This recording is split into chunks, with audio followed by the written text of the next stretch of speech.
Travolting presents Bobbin for Robin.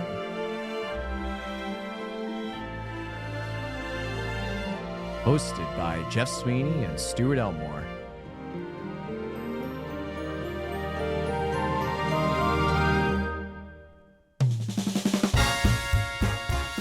Covering House of D. Enjoy the episode.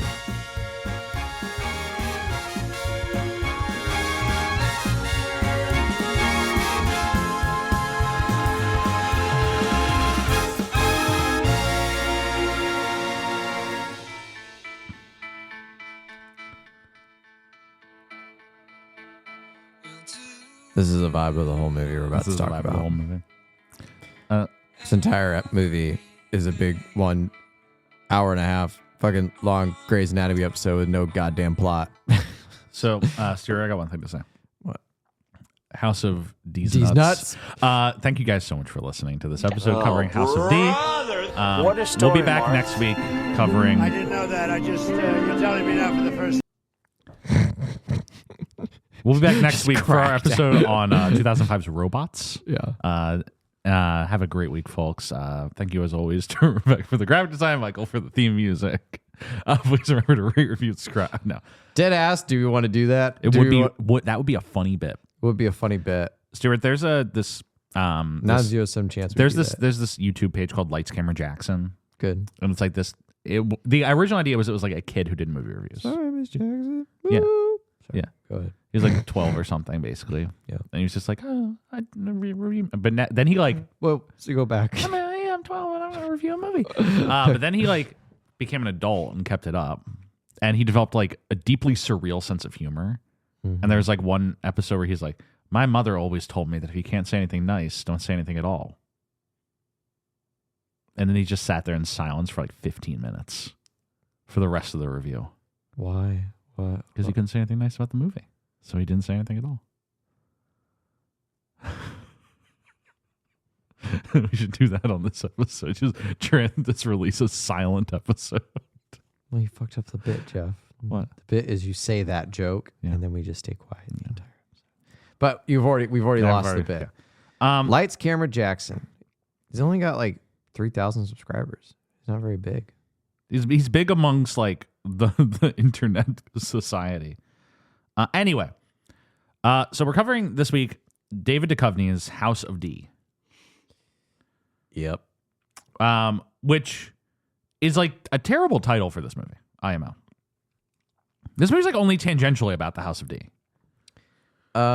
This movie is tangentially about nothing. But yeah, this movie came out in 2004. You already mentioned it's David Duchovny. Duchovny. Who's David Duchovny? David Duchovny is cashing in his X-Files blind check for this movie. Is he in X-Files? He's Mulder in X-Files. I know. I'm just saying this for the audience that don't know much about X-Files. David Trying to Duchovny, get better about that. Trying to get better about like things that might seem obvious to us, but understanding our listeners. yeah, David Duchovny, who writes, directs, and stars in this movie. He played Mulder on X-Files for like 10 years. Only 10? 9. Well, he's done. He's come back to the well. Okay. But it was like he did the first 9 seasons Mm-hmm. of the X-Files from like 92 to 2002. This is the newer X-Files. This is just the OG X-Files. Huh? Yeah, X-Files from 1992 to 2002. Isn't there like an older? No, you're thinking of the Twilight Zone. God damn it. You're thinking of the Twilight Zone. I was thinking about the Twilight Zone. He does the X-Files for 9 years, which is 9 seasons, and the movie that comes out between seasons 5 and 6. Mm-hmm. And he's now fresh off the X-Files. So like that was a 22 episode show. Mm-hmm. So that's like a big time commitment. He's probably working on that like 10 months out of the year. Yeah. And now he's free, has a lot of money from doing the X-Files, and decides that he wants to write and direct a movie. His passion project. He's cashing in the blank check from the X-Files. And so he writes this movie, House of D, and secures financing for it, which he struggled with for a while. Yeah. Read the script. Because I found I found an interview with him about this movie, and he was basically just like, I wanted to direct a movie. I wrote the script. And I was only able to secure financing because I had to get a big star in a role of the movie, but I couldn't play the lead because I needed to direct the movie. Which is why he plays the older. He originally wrote Papas for himself, and was then like, I need to be in less of this movie. Yeah. So he makes himself the narrator, so he doesn't. He's only in the beginning and the end, and then for the most part, he's just directing. Yeah. Instead, he got Robin. And Williams. he's got Robin Williams, who, in spite of being on a downswing, as we've talked about, is still a name for a tiny indie like this. You can definitely secure financing off of Robin Williams at this time. Yeah, my curiosity is why Robin said yes to this movie. It's nice, sentimental.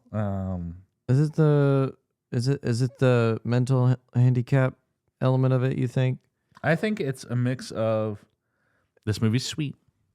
This movie's very sweet. That's a happy ending. And he gets to play a mentally challenged guy with a heart of gold. He's done this before to great success. Robin Williams. Yeah. Oh, mentally challenged? I shouldn't say to great success, but he has done this a few times. Robin Williams. Yeah, Jack. Oh, well, he's played childlike characters. I would say that's a little different, only because in this movie he is actually playing mentally challenged. Yeah, I mean, but he saw De Niro do it in Awakenings and was like, I can do that. But also, he wasn't mentally challenged in Awakenings either. He was behind. Yeah, I feel like playing a kid in an adult's body asks for a different thing from an actor than playing mentally challenged. Yes. Well, ultimately, the point being, he gets to what Duchovny says is he cast him because he is very good at playing young, childlike figures. I'm trying to find the exact quote here. Robin has access to, we all know, a real childlike quality. He's really in touch with that part of himself, it was so important to this role. I'm actually just going to read the whole Duchovny quote here. Okay. The question, what led you to casting Robin Williams in the role of Papas? Is it Papas or Pop-Ass? Unclear. I knew I had to get a bankable star to kind of drive the independent financing. That's how these movies are made a lot. They call them independent, but they're actually pretty dependent. And I had a kid lead, which is bad because there's no kid stars. They don't exist. Macaulay Culkin, maybe for a little while, but that was it. You don't have kids that drive financing. Haley Joel Osment. You don't have kids that drive financing. So I had supporting roles that I had to hinge my financing on, which is tricky and difficult, scary, and could have easily doomed this picture to never get made. But I was lucky to get Robin early on. He was the first person I asked, and he was loyal. And that was really the linchpin of getting the movie made. And I wanted Robin because I always conceived of Papas' character as a man among boys, which is really what he is. And Robin has a kind of physicality. He's very powerful. He hurt me a couple times just shaking my hand. And I'm not tiny, but Robin's like that. It continues, but I'm not tiny, He touches you like that. And I wanted that strength because I wanted him to be somewhat scary if he snapped with these kids. And then Robin has access, we all know, to a real childlike quality. He's really in touch with that part of himself. That was obviously so important to this role. And so Robin gets cast as the mentally handicapped janitor. Yeah. Who hangs out with Anton Yelchin for this whole movie. Yeah. And Robin makes choices. Yes, he does.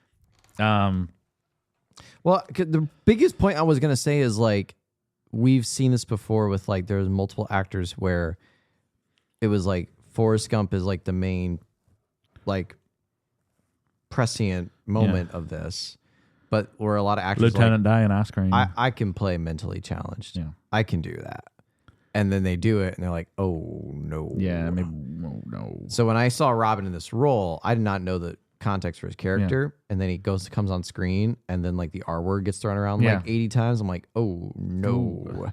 So that's why I only pointed out as a minor difference between the other roles he's done, because this feels like a proving yourself kind of role, where it's Robin takes this role because you said. A happier ending. It's a nice, sweet movie. Robin likes a sweet movie. We talked about this with Jacob the Liar and Bicentennial Man. He likes sweet movie, yeah. When he has creative control, he wants a nice, sweet movie about a guy who just is does good for other people. Yeah. And that's ostensibly the role he's playing in this movie. Right. But then he's also my career is kind of going down the toilet. I should do something that's prestigious. Yeah. Let's play mentally handicapped. Yeah. And he's very invested in this role. Yes, he is. And you can tell. You can tell the amount of, he's wearing a lot of prosthetics. Oh, really? Yes. He has prosthetic ears and prosthetic teeth. Oh, yeah, you're right. You can kind of tell when you look at him. Yeah, you're right. Man. Doesn't he look weird? Yeah, he does. He looks like an AI version. He looks like if you went to AI and typed Robin Williams, like what would appear? Like it'll just like 10% off. The ears, especially. I never would have clocked that. Duchovny was asked, why did he use prosthetics to alter his appearance? And Duchovny said about Robin, he came up with that stuff. I didn't want him to change physically because I said, you don't have a syndrome that I know. You're not handicapped in that way. This is a mythical guy. He's slow, but we're not going to diagnose him and go to a book and say, this is who we're going to be. And therefore, I didn't want him to look any different. But Robin, as an actor, uses his imagination, uses all these tools that you have access to. He said, I want to do something with my teeth and my ears. And I said, okay. And then the bill came, and I was outraged because I couldn't afford it on the film's budget. It was like $40,000. It was a lot. And it was like day of shooting that I would give up. And I would have made the bad decision of not using it. But Robin really wanted to do it, and it was a much better idea than if he hadn't. It was money well spent. I would happen to disagree with you, David. I would disagree with you as well. I don't think he needs the prosthetics. Why? Because I barely noticed it. Yeah. He did not need the prosthetics. And maybe just shouldn't have written a movie about a kindly disabled man who helps. Because like the whole time I'm watching this and I'm like, well, this is probably just autobiographical for Duchovny. I'm assuming that this is like his life story, his Fablemans or something. You know what this movie isn't? That. Yeah. You know what he's like, yeah, there's a few things I pulled from my childhood in there, but for the most part it's a wholly original story. I'm like, okay, so this character didn't exist for you. Which that I could also because tell. Ultimately, can I tell you what I think my real takeaway from this whole movie is? You got a takeaway. I have a laundry list of things that David Duchovny has fetishes of. Yeah. That's what I walk away from this movie with. What does he have a fetish of, Jeff? Well, there's like, number one, just this movie is like 50% him just talking about his penis. Yeah. He's like, yeah, I would whack it in the shower, and I really like this girl, and this girl played by Zelda Williams. Yes, Robin Williams' daughter. But a lot of this movie is him like, yeah, I got tiny balls, but I don't mind flat-chested girls. He's just like talking about this.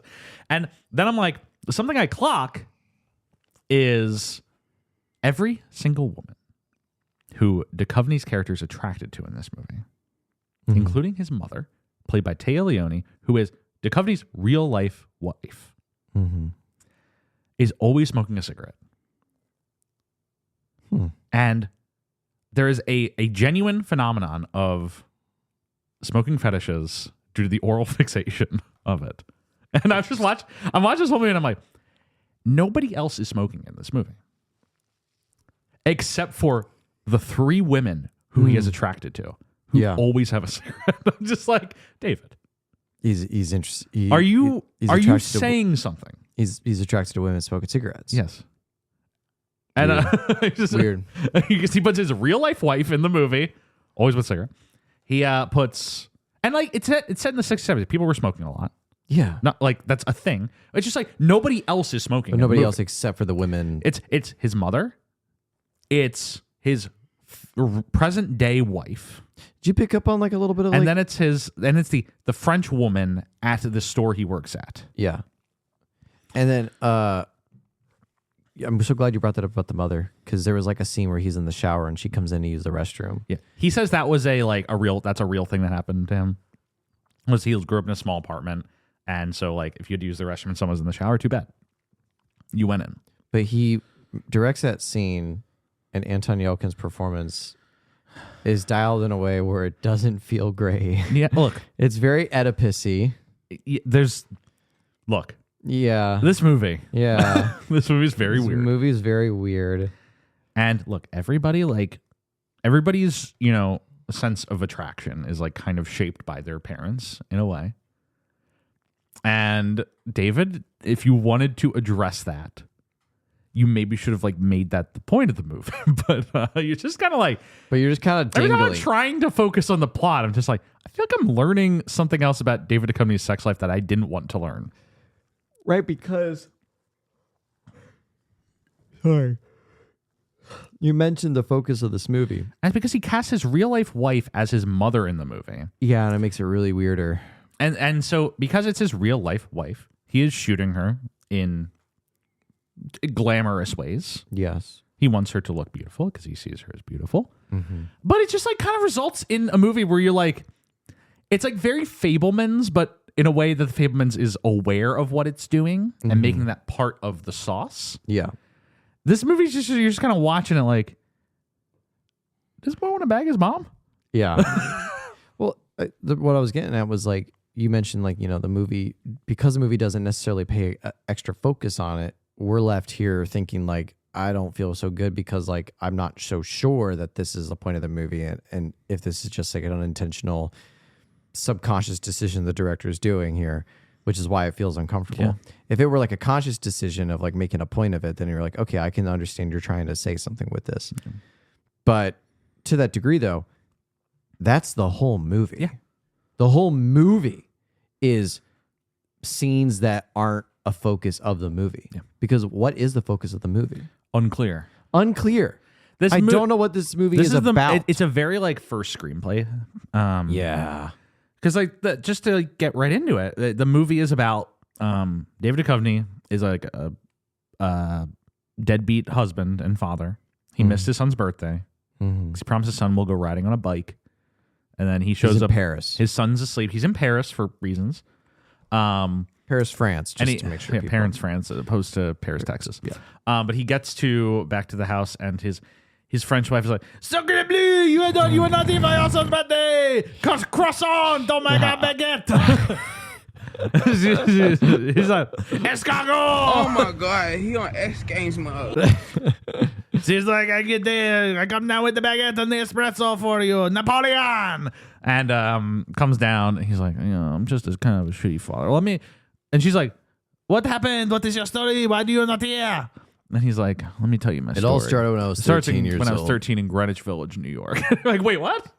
30 years ago. This movie is he comes home and his wife's like, "You are shitty husband. You shitty father. Look at the kid." And he's like, "Let me tell you about my life." But again, is this movie about why he's a shitty father husband? Because the movie doesn't pay any attention to that. No, because that's the weird thing is like it cuts off before he gets to Paris, and you're just like, wait, I thought he was explaining why he was a shitty husband. Yeah, exactly. And then her takeaway at the end is like, you create unresolved trauma, you go to New York, I'm doing like a really shitty Ratatouille. What's her name in Ratatouille? The I don't know.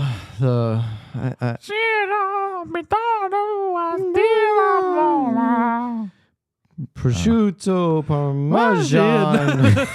Prosciutto Parmesan. Baguette à la mode. We should shoot ourselves. You sure about that? You sure about that? You sure about that? Colette, yes. Linguini.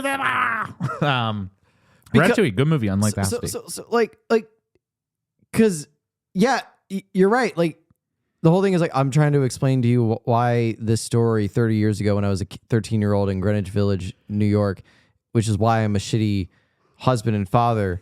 But then when we come back to modern day, we're not explaining that story anymore. We're explaining why he misses New York. No, because like it totally changes. Yeah, there's no because like what the movie is attempting to do is explain like that he has a bunch of unprocessed trauma and it's why he can't like be a father in the present day. And it's like, I get it. Better way to explain this information and like connect these two threads because the circle is not getting squared. Yeah. Anyway, this movie's really bad. Yeah. What did you give it? 1.5. I gave it half. I give it a half star. I'm pretty sure because like you go into the past and Robin Williams looks insane. What is the poster?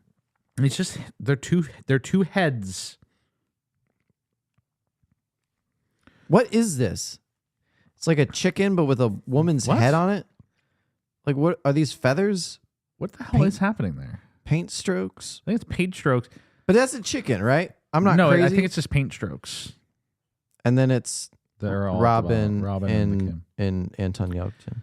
Like, this movie's called House of D because Why is it called House of No, D? it's because the women's house of detention. And he like has like 3 conversations with the woman in the detention center in the prison. But like, that's not the main thread of the movie. That's like maybe the Q plot. And for some reason, that's what the movie is titled after. Mm-hmm. I don't even fucking know. The House of D, House of Detention Center that a woman is imprisoned in that he talks to at night and has a relationship with. Yeah. Like a friendship. He talks to like 3 times. Mm-hmm. Maybe it's not like he's talking to Robin and other people much more. He's much closer to Robin. He's closer to basically everybody in his life. Yeah. Including his mom. Yeah, including his mom, who does die. Who dies. But then the movie would have you believe that like my trauma with my mother, okay, the trauma with your mother is that she died, but it's not that you had a bad relationship with her. But it's very tonally dissonant because it's like, I had a really hard childhood. It's like, well, it looks like you and your mom had a good relationship. Yeah. Yeah, she died when you were young, and that sucks. But like I'm unclear of what hurdle you're overcoming. Yes. I'm unclear because are you the ultimate hurdle is he ran away from New York to escape all his problems, and he has to go back and like as a 13-year-old? As a 13-year-old, he has to go back when he's 40 something and talk to Papas again. It sounds like when you were a kid, Jeff, like 11, 12, maybe even younger, and you got in trouble and like you were like, I'm going to run away from home. This is bullshit. And then you didn't because you were like, I'm going to freeze. Yeah. I feel like that is a thing that has happened in a lot of kids' lives. Yeah. Maybe it hasn't happened to you, but it's happened to me. But it's like everybody goes through that thing where it's like you do something wrong, you get in trouble, and you're very rebellious, and you're like, I'm going to run away from home. And you may even go as far as to pack a bag. Some kids go as far as to walk down the driveway. Yeah. Like it's all gestures and it's all like a show. But it's like this is a movie about what if a kid actually did it. He doesn't run away from home in that way. In a rebellious everybody who he cares about is either cutting him off or dying. Yeah, and telling him to run away. And so he's like, well, I guess I got to run. But the moral of the story is all those kids come home eventually. Yeah. Except for the ones that got kidnapped off the streets by human trafficking. Yeah, that's true. That's all the story. So like, yeah, he's like, let me tell you about my life. He's born in Greenwich Village. He lives in a studio apartment with his mom, played by Taya Leone. He's friends with Robin Williams. He's friends with Robin Williams, who's the janitor of the mentally challenged janitor at the Catholic school he goes Catholic to. School, yeah. The one thing about like Bonnier? I want to throw my shoe at the screen. He like, and the one thing about like actor movies directed by an actor is like they are able to secure like pretty decent cast usually just based on the fact of like I'm an actor, I know people. Mm-hmm. Like Frank Langella has a thankless role in this. Yeah. It's like the reverend at the school. Yeah. He's like, yes, it is me, Frank Langella. You unfortunately have committed crimes. You are going to get kicked out of the school. What's that movie where it's like, if you push this button, you'll get $1 million, but somebody will die? The Box. The Box. Yeah. Cameron Diaz, James Marsden. It's he's the guy that comes with the box. Yeah. It's so good. Like not that the movie's not good. I'm saying he's really good. Yeah. Like he shows up and he's like The Box. He's like, I'm gonna do my best. Like, what's his name again? Frank Langella. Frank Langella. I'm gonna do my best like Frank Langella. It's like notoriously kind of an asshole, but really? Yeah. Oh. But it's fine. Like it's fine for the context of us talking about him in this movie. Well, it's like you're James Marsden, Cameron Diaz, and he puts the box down. In this box, there's a button. If you push this button, you will immediately receive $1 million. At the same time, a random person who you may or may not know, or no, it's do not know. Yeah. Person you do not know will die. You have 24 hours to think about this decision. Then he gets up and walks away. Yeah. Great. The Box. You know that movie ends? No, don't tell me I haven't seen it. I actually want to watch it. I like that director. Who's the director? I'm forgetting his name, but he did Donnie Darko and Richard Southland Kelly. Hills. Richard Kelly, yeah. But I want to watch Da Box. Da Box. David Duchovny. So he's friends with Robin Williams, and the movie is plottless from here on. It's like literally what there's like fucking recollections of him in French class, essentially getting their French teacher to say like American swear words. Yeah. And need you all to fuck us. He's like, bonnet. Get off your bonnet. Hop penis. Hap penis. Which is it's fine. It's like a mildly amusing anecdote. I'm laughing really hard. It's a mildly amusing anecdote. And then What you just said is one of the most insanely idiotic things I have ever heard. And then, like, he has a crush on a girl in the other school, Played by Zelda Melissa, Williams. who's played by Zelda Williams. Is this her first acting role? No, I think she was in like something like maybe her first speaking role, but definitely like not her first role in a movie. She's clearly cast because Robin. I mean, yeah.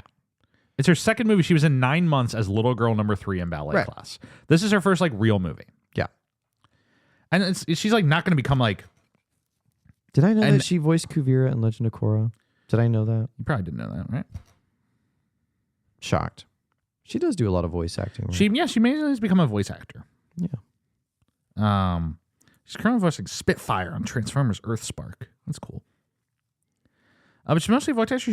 She directed a movie recently. Lisa Frankenstein. Lisa Frankenstein. Yeah. She's like, cool. She's probably just like, Dad, I want to, can I act in a movie? I want to do this acting thing. We'll see what it's all about. She's fine in this. See what it's all about. She's like a fine kid performance, do right? this acting thing. Maybe. Yeah.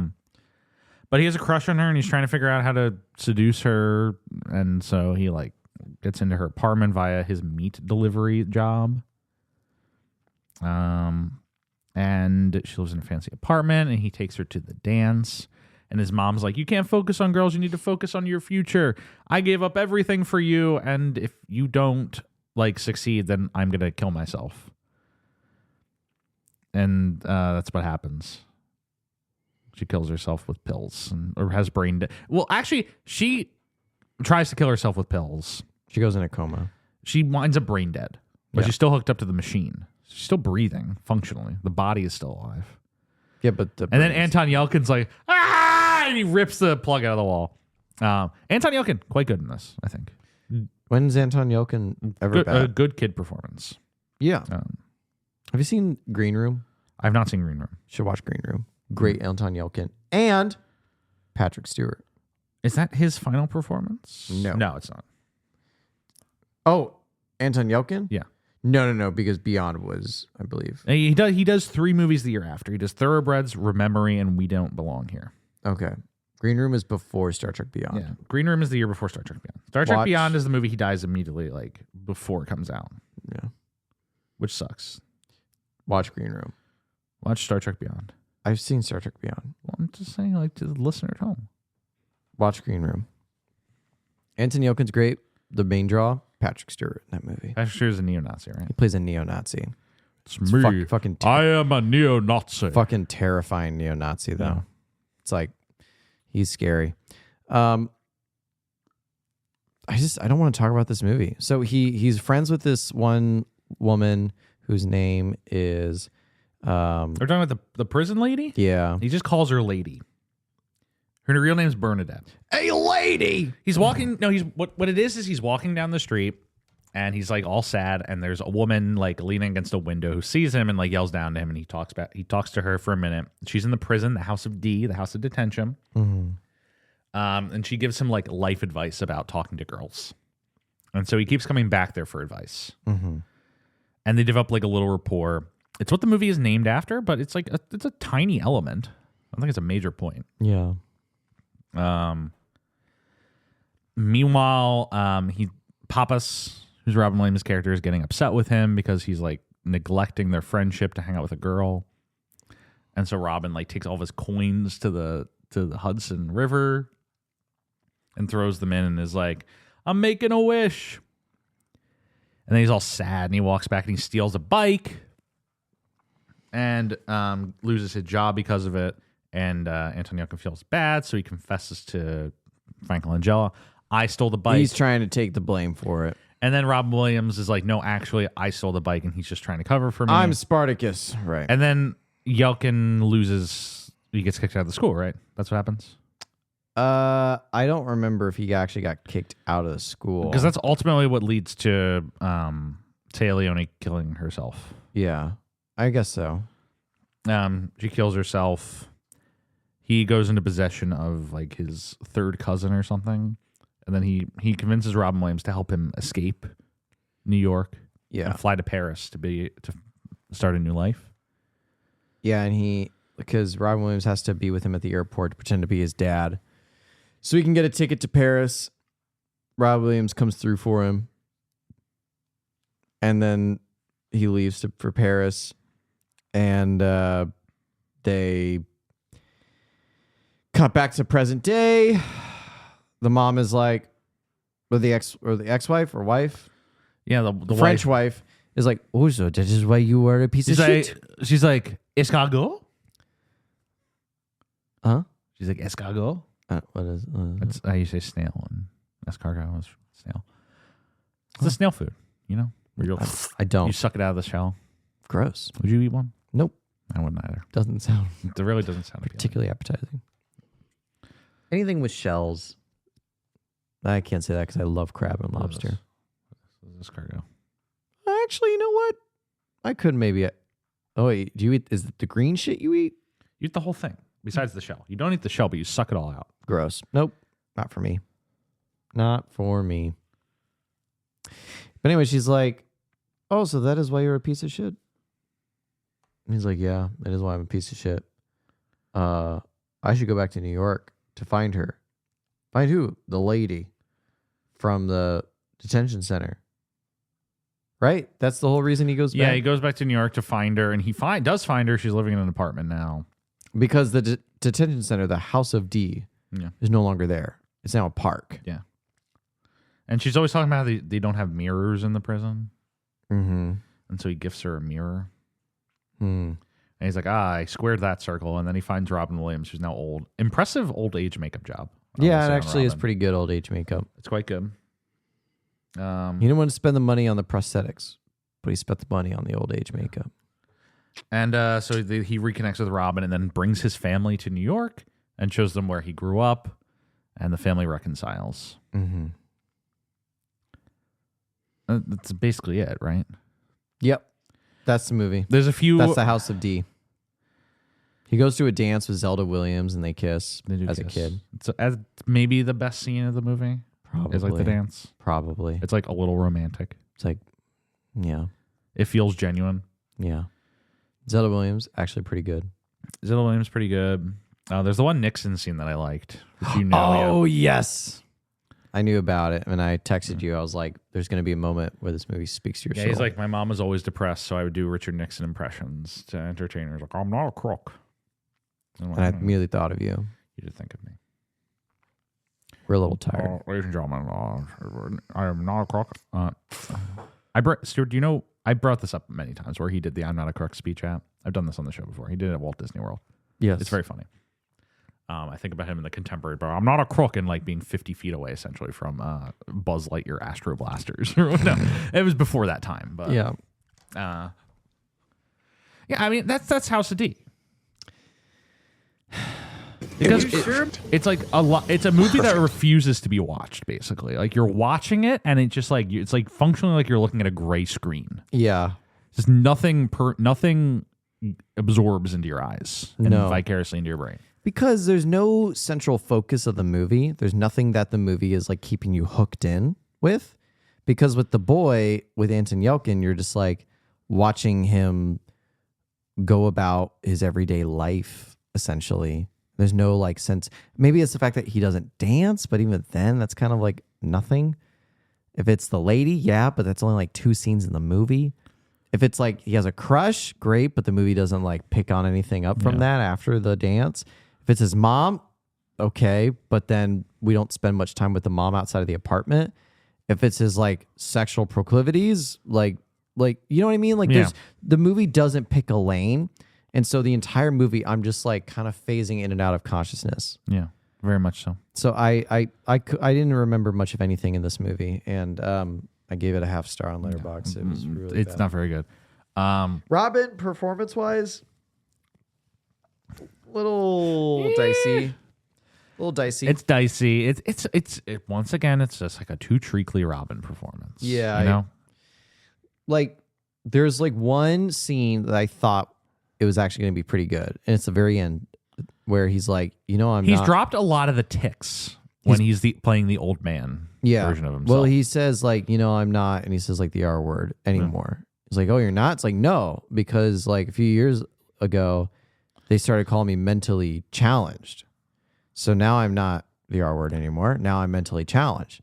Then a few years later, they started calling me mentally handicapped. Yeah. So maybe in a few years, I won't be anything. Yeah.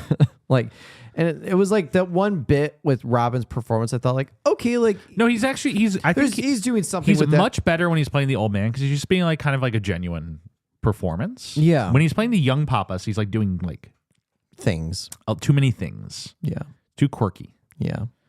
Ticks and stuff. Ticks and the prosthetics. It's ridiculous. Yeah, it looks a little goofy. Yeah, he's like maybe playing Latino. Unclear.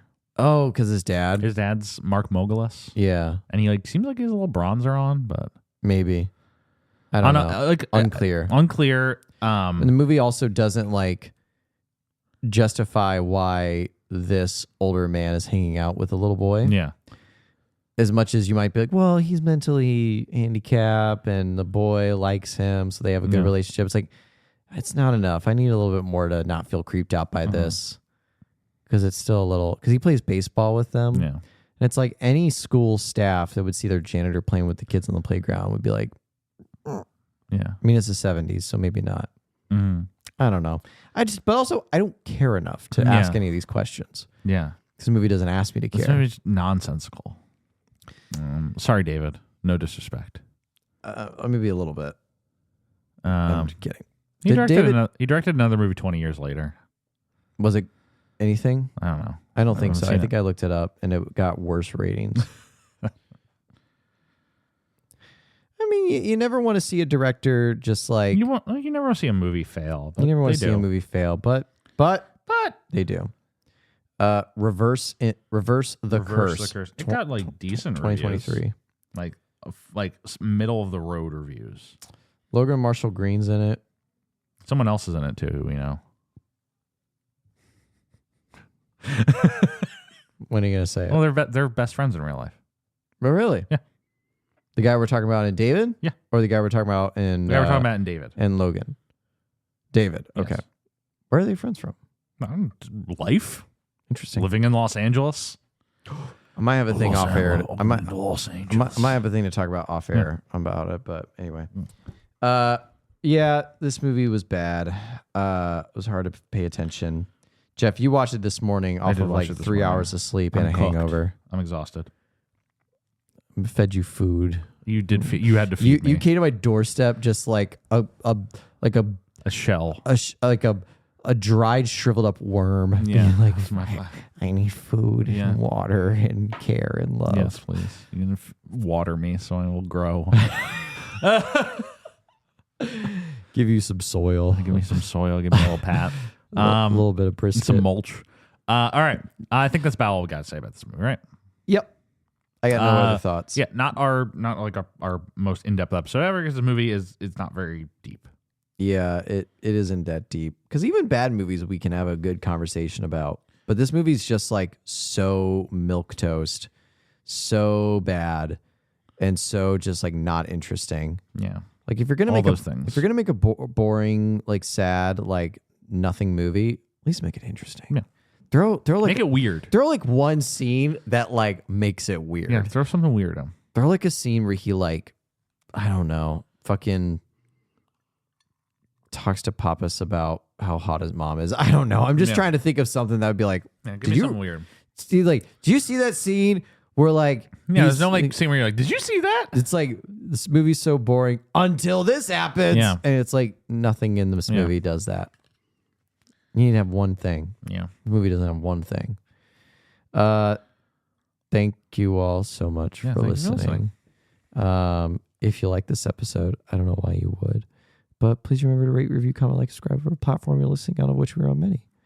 Special thanks to Michael Van Bodingen Smith for the theme music and Rebecca for the graphic design. Thank you for listening to the House of D. Join us next week for the other animated voice role Rob Williams would be doing in his career. Robots, which we'll have a good time talking about. I have some good memories of that movie. Join us all next week for Robots. We'll have a good guest for that one. And we'll see you all then next week. Yeah. Bye.